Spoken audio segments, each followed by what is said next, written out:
But there's another reality that is literally looking down on them. Greg, look at the ring of sweets, okay? This is not unique to Democrats. There is a game of money. When people talk about uniparty, we are strangled by the money reality in our politics. Those suites start at 500 grand.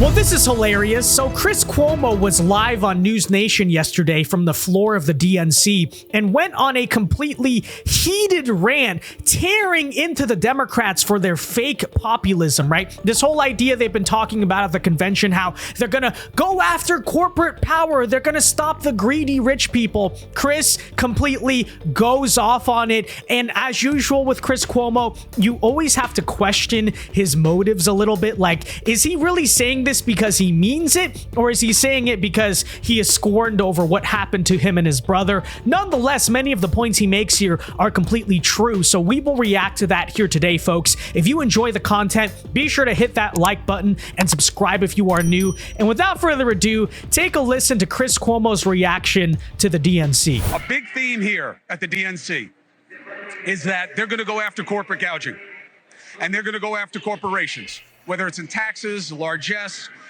loopholes. The RNC, we heard the same thing. They're going after the elites, the two sets of rules.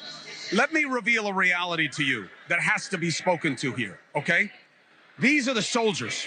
These are the men and the women that go back to their constituencies and their communities, and they fight. They take time from their jobs. They take time from their families. Republicans and Democrats alike, that's what they do. They need to charge these people up. They need to be able to get them on board. But there's another reality that is literally looking down on them. Greg, look at the ring of sweets, okay? This is not unique to Democrats. There is a game of money. When people talk about uniparty, we are strangled by the money reality in our politics. Those suites start at 500 grand. You think there's like a teacher group up in there? You think it's like the Cub Scouts of Columbia County, South Carolina, that's up in those boxes? Some of them are lobbies and good things. The media boxes, you think they're free? Why do you think I'm on the floor? News Nation is not a broke company. Nexstar is a massive organization. We are corporate media. We don't have one of those boxes because that's the game. You pay to play. Those boxes are filled with the same people that they say they're going to regulate.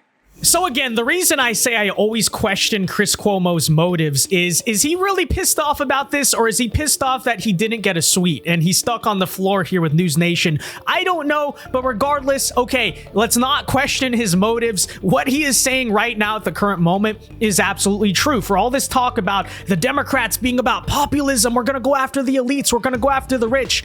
Their party is funded by Silicon Valley and many of the billionaires in this country. And we'll expose later in this video in a second how Kamala Harris's agenda actually shields many of these evil billionaires from actually paying the taxes that they're talking about raising, which of course begs the question, who's going to be paying the taxes? I think you have the answer to that question, but let's continue with reacting to Chris Cuomo here. They are literally looking down on the faithful and being told, yeah, we're going to break down on them. We're going to make them pay their share.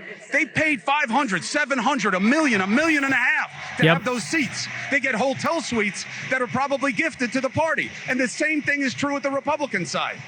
And they're going to take them down.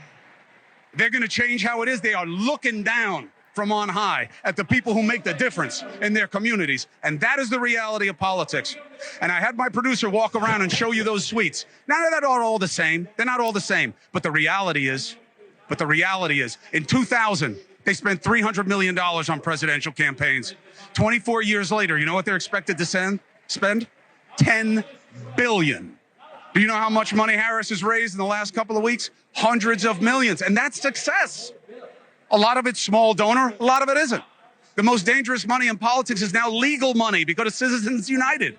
You've got to know this. The idea that they can fight against it is almost laughable. It's almost laughable. So look and listen when you are told these things. Because I don't care what they promise you. Not here tonight, not at the RNC, not that Trump knows them, not that they don't own them. He did one of the biggest fundraisers I've ever heard of in my life out where I live. Millions of dollars a plate. That's the reality of politics. Yeah, and that's true as well, except here's the difference. The Republican Party is not claiming that they're going to raise taxes on the rich and then it ends up being the middle class who pays those taxes, right? They don't pretend about it nearly as much as the Democrats do. And just a couple of examples here to give you. For instance, Oprah Winfrey, I believe, was a speaker the other night at the DNC, and a headline like this sums it up perfectly, right? Oprah Winfrey snaps up 870 acres on Hawaii island of Maui for $6.6 million on top of the 100 acres she already owns, amidst anger from locals who say that the mega rich like her and Mark Zuckerberg are pricing them out of the housing market. And yet at the same time, what are they turning around and saying? We're gonna bring down housing costs for Americans. That's what our party's all about. It's like, first of all, housing costs under your administration have risen, right? The housing crisis is happening under your watch. So the bigger picture here is that the message at the DNC, much like everything the Democrats do, and I think you all know this, is entirely fake and disingenuous. I'm not sure how many people actually know about this, but maybe it's something that needs to be spread. And this was pointed out in 2021 by CNBC, which was that lobbyists managed to shield carried interest from the Biden tax hikes, according to a top White House economist. So senior White House economic advisor Jared Bernstein pointed to tax lobbyists as the reason that the carried interest loophole, which is almost something that only universally applies to very rich people, right, was not included in a group of tax hikes that Democrats intend to pass. There is a loophole that absolutely should be closed, he told CNBC, but when you go up to Capitol Hill and you start negotiating on taxes, there are more lobbyists in this town on taxes than there are members of Congress. So this is unsurprisingly the story time and time again. Every time they say, hey, this new policy is going to make sure rich people pay more taxes, what happens? Rich people only manage to find ways out of those taxes, and then who gets stuck with the burden? It's ordinary people like us. It is the middle class, it is the working class, and you may have heard in Kamala Harris's recent economic plan, she wants to institute a 25% capital gains tax on unrealized capital gains. So what does that mean? That means even if you just own a stock and you haven't sold the stock, it's just sitting there, it's not doing anything, it's not generating any active cash in your hand, you're still expected to pay taxes on that, which is completely ridiculous. Like, you're taxing money that does not exist. But of course, their excuse is, oh, this is only going to apply to the very rich people with a lot of capital gains, with a lot of assets. Except the problem is, once again, as we saw from the Biden administration itself, they always manage to get the rich people way out of this. But you know who may be impacted by that? Homeowners. Because newsflash, guess what? If you own and you're paying a mortgage on, let's say, $1 million house, yeah, you do decently for yourself. You're certainly in the middle class, but by no means are you rich. But the value, of course, of your unrealized capital gains is incredibly high. So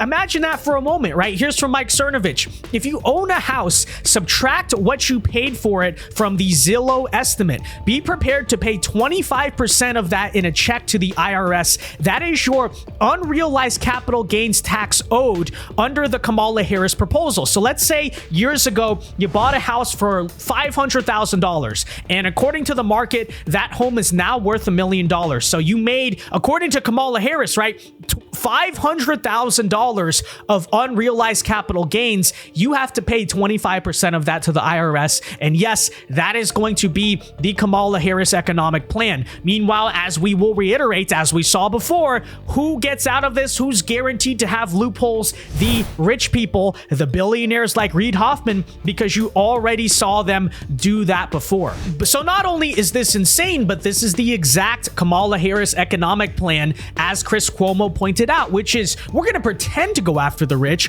We're going to pretend to go after the billionaires, as Bernie Sanders says, but they will always find the loopholes out of it. And meanwhile, who is Comrade Kamala going to be taxing the most? It's ordinary people, ordinary homeowners, right? They're going to be hit the hardest. The rich will be fine as usual. And I think, again, not sure why Chris Cuomo is saying the things he is saying, but in that segment, absolutely right. That said, folks, let me know your thoughts on all of this in the comment section down below. Be sure to leave a like on this video, subscribe if you are new, and until next time, God bless and peace.